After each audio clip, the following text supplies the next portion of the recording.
It's time to rejoice. All Gears fans, including myself, are now diving into the latest title from the Gears of War franchise. Gears of War Reloaded, a remaster of the original Gears of War that came out back in 2006.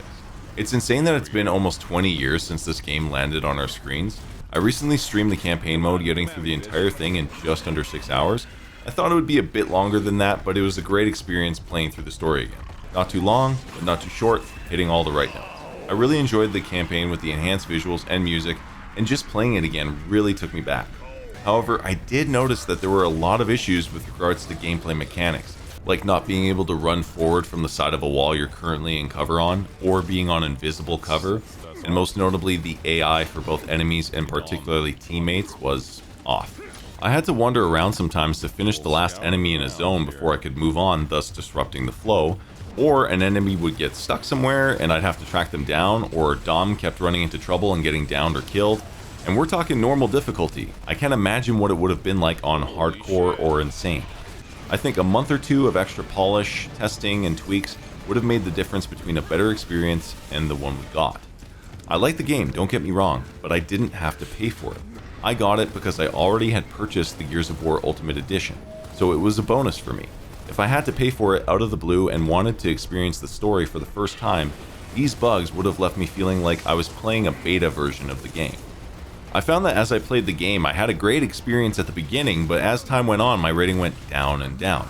Jumping back into multiplayer was fun and frustrating as hell because it feels like people that love Gears never left and are kicking major ass, as it takes time to get back into the flow of the mechanics.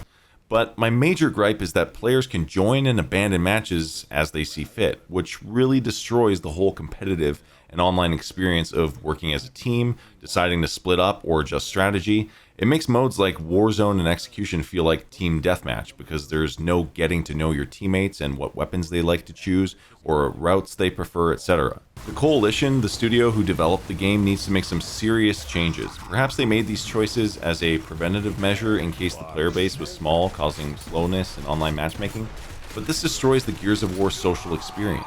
Also, the map rotation to start seemed to be missing a lot of the core maps I was hoping to jump into. I've yet to play Gridlock, Canals, or Rooftops, which are some of my favorites.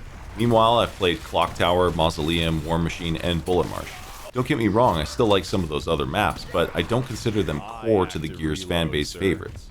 And I think we've had a long enough break and expect, since it's the first Gears, that those early maps make a strong appearance on launch at least.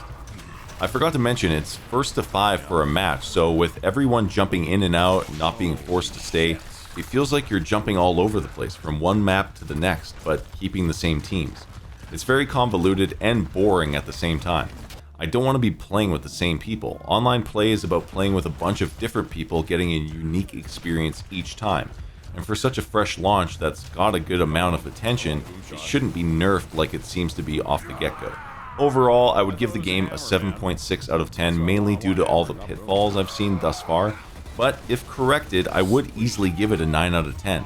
Hope you enjoyed the review. If you did, leave a like and subscribe. I'd love to create more Gears content, and if you guys like it, that's just what I'll do. I'll also be streaming it for the next while at least, so maybe I'll see you online. Later.